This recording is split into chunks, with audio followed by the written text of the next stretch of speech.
Hello, everyone. This is Kripa Anand, and welcome to the Canadian SME Small Business Podcast. Today, we are discussing the ultimate blueprint for scaling franchising. In 2026, taking a successful local concept and turning it into a national or international household name, it requires more than just a good product. It requires a proven system and a radical shift in a founder's mindset. Joining us today is Steve Beagelman, founder and CEO of SMB Franchise Advisors.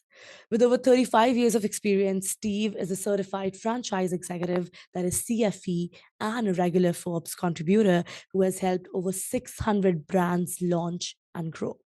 From founding his own business in college to leading major systems like Rita's Water Ice, Steve is a titan of the industry dedicated to helping SMEs nurture their full potential. So, before further ado, let's welcome this very special guest. Steve, welcome to the podcast. Such a pleasure to have you with us. Oh, thank you for having me, Kripa. Appreciate it very, very much. I'm looking forward to the conversation, Steve. Now, you started your first franchise, Black Tie Express, while you were still in college, right? You've seen firsthand how this industry allows founders to, share their success with others.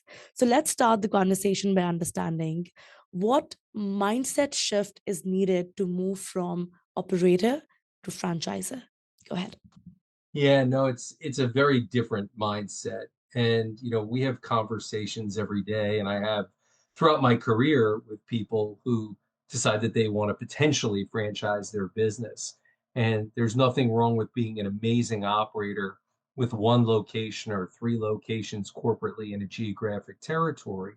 Mhm. But, if you want more, if you want to see your business not just become a 1 million or a 3 million or $5 million business, but maybe one day 100 or 200 or $500 million business with hundreds of locations. It's just too hard to do, typically for most people corporately.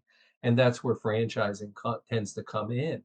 And from a mind shift standpoint, there is a huge difference from being operator to becoming franchisor.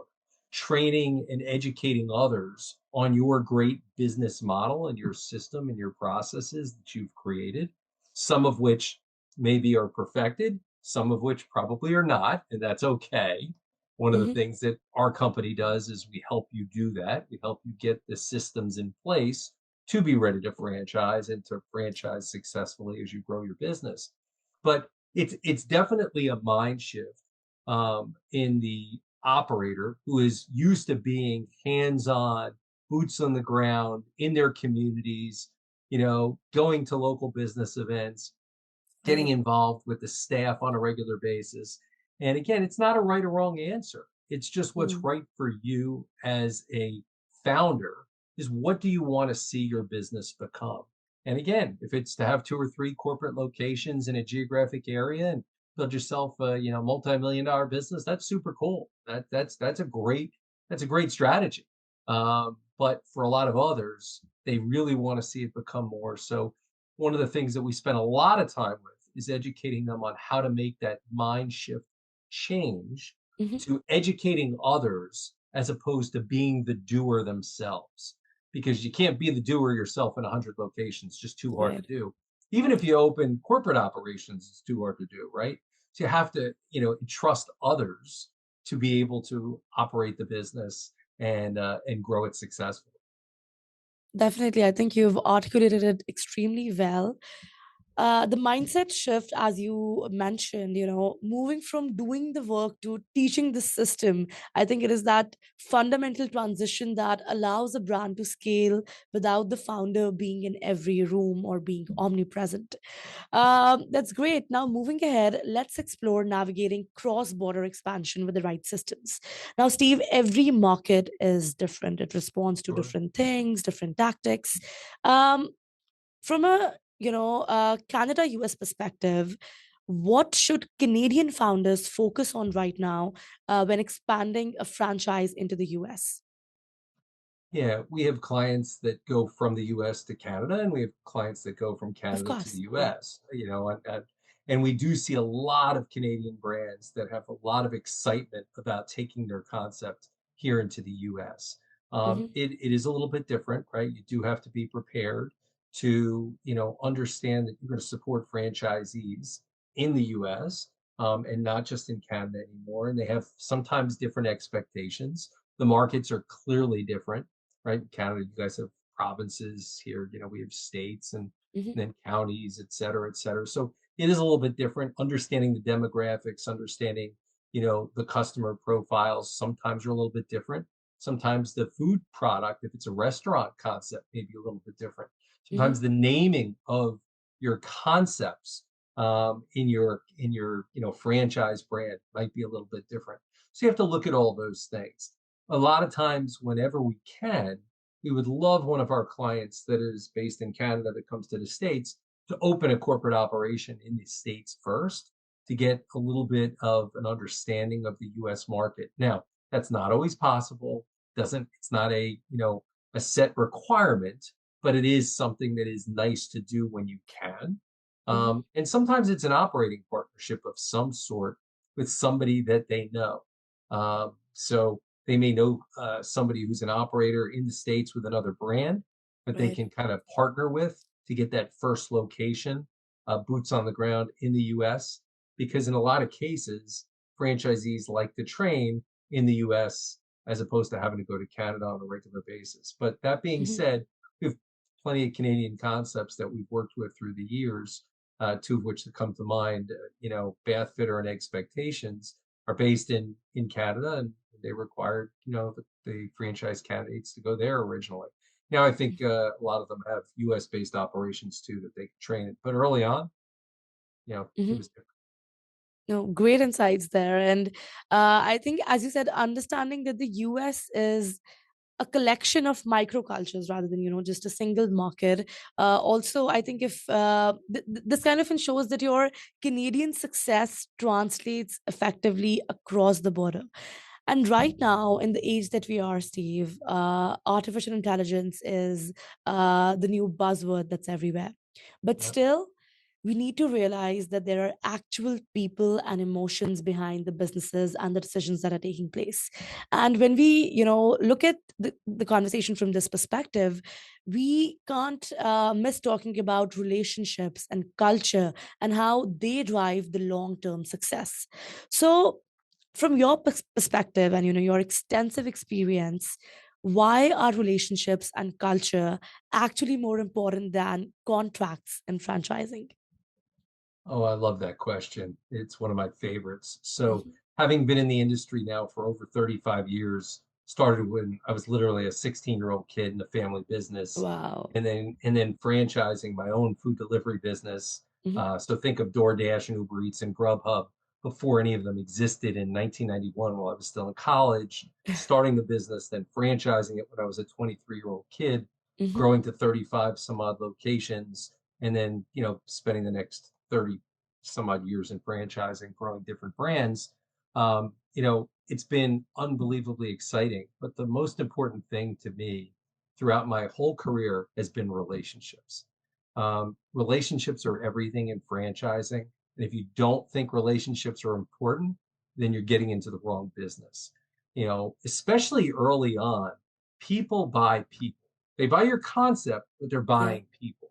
So Right. founders are who they're going to believe in, whatever the concept is early on. They have to love the concept and be excited about it. There's no doubt, but they're going to buy into the franchise system. So when Rita's Water Ice, that now has 600 or 700 locations across the U.S., first got started, the first franchisees sat around Bob Tumlo's kitchen table talking strategy at his home, right? Same thing with me when I had Black Tie Express, my food Mhm. delivery business. I had 3 tables of franchisees at my wedding. So now I couldn't do that if I had 400 franchisees, but I had 20. So we trademarked in on our industry. It's all about the relationship. That's our tagline of our company. That's how important relationships are to us with our clients that we work with, and we highly, highly stress that to our franchisors with the relationships with their franchisees. Now, that's not to say that you can let a franchisee do everything they want all the time under any circumstance. Of course not. Mhm. It's your brand, it's your system, it's your process as a franchisor. Okay. And you have to make sure that the franchisee, protects obviously, and believes in the integrity of the brand, right? I had a Mhm. franchisee I remember at Rita's, and he was on the New Jersey boardwalk. And he said, Steve, do you know if I added hot dogs to my operation, I would sell thousands of hot dogs every week? And I said, you're right, you would. But we don't sell hot dogs every week. So although that would benefit you as an individual franchisee, that's not what the franchise system is about. We sell Italian ice, we sell, frozen custard. If you want to open a hot dog store right next door, we're okay with it, but you Mhm. can't open it in our location. So you can't let franchisees do just about anything, but at the same time, it's a relationship business. I believe that contracts should stay in the draw and hopefully never have to come out. Now, it doesn't mean that it never does. Right. Sometimes it does. If the Mhm. franchisee is not following the system, you give them ample opportunities to try and fix things, right? Especially if it's not anything significant, right? Mhm. Remember, franchisees in most cases have their life savings early on into a business. They may have SBA loans. They may have put up their houses as collateral, personal Mhm. guarantees, signed leases if it's brick and mortar locations. Like they have a lot on the line, just like you do as the franchisor. You've invested hundreds of thousands of dollars to franchise your business. So Mhm. everybody's in this together. That's kind of my philosophy, right? We're all in this together. And it only becomes successful if we work together. I remember one of the brands that I ran for years had some challenges from some prior ownership, and they asked me to take over running it as the CEO, and I did. And my philosophy as the CEO was I had an open door policy. I would meet any franchisee anytime they wanted. They can come and Mhm. meet me one on one in my office. I traveled around the country and created what was called a dine around program, where I would have dinner with 8 to 10 franchisees and let them tell me anything, good, bad, what they were mad about, what they wanted to see happen. And it didn't mean I was going to do everything they wanted, Of but it course. meant that I was willing to listen, right? And I think as franchisors, you have to be willing to listen. You have to be willing to hear what they have to say because look, franchisees come up with great ideas. Franchisee came up with the big back. Franchisee Yep. came up with the $5 football. Like those are some amazing things, right? So you have to be willing to listen. But at the same time, it is your brand, it is your system, it is your processes. And if the franchisee, so, look, sometimes it doesn't work out. And when it doesn't work out, those conversations don't have to get legal. Maybe it's just, look, you're a great guy, you're a great lady, but for whatever reason, it's not the right culture fit for our business. We thought it was going to be, but you've tried, we've tried, it's not the right fit. Mhm. Let's help you sell it. Let's help you list it with a local business broker. Maybe you're going to get what you put in. Maybe you'll get more. Maybe you'll get less, but move on and do something else you like. Life's too short. I want to work with great people, great founders, build iconic brands. And as a franchisor, you should want to work with great franchisees. And as a franchisee, you should want to work with great franchisors that fit the culture that you all have. Wow. Again, that answer almost felt therapeutic because, I just love how passionate you are about what you do. And, knowing that you've been so passionate at such an early age since you were 16, that's commendable. Before we go any further into the conversation, Steve has a special message for all of our listeners right now, specifically to all the entrepreneurs watching. In 2026, your business is only as scalable as your relationships. If you've built a successful model and you're wondering if now is the time to franchise, remember Steve's 35 years of experience. The right partner is worth more than the quickest deal. SMB Franchise Advisors has already helped 600 brand founders navigate this landscape from concept to household name. Don't try to reinvent the wheel alone. Whether you're looking for an outsourced leadership team or a deep dive analysis of your brand's potential, go to smbfranchising.com and your brand's full potential is waiting to be unlocked there. Make the move to franchise with the experts. Coming back to you, Steve. Prioritizing culture fit over a quick franchise fee, it prevents the long term friction that often kills the emerging brands. And as you said, the contract and everything that's mentioned in it, it shouldn't even, come out of the door. The relationship should be that great. That's great to know. Now, let's also touch upon and explore balancing timing and risk in expansion decisions.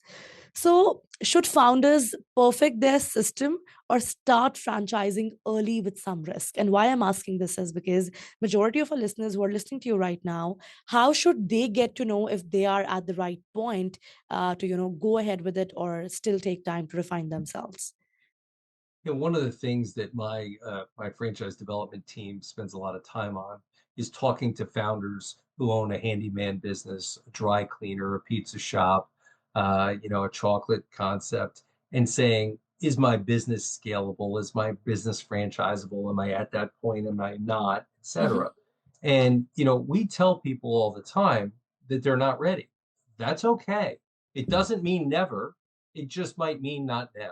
Right. We franchised the business years ago, probably in 2015 or so, called Gym Guys, and they do mobile personal training. They go to your home and they do personal training. I believe they're in Canada as well now. Hmm. And I remember when I first met Josh York, and we had a great conversation. We talked for, well over an hour. And at Hmm. the end of the conversation, I told Josh, I said, I would love to help you, but you're just not ready to franchise.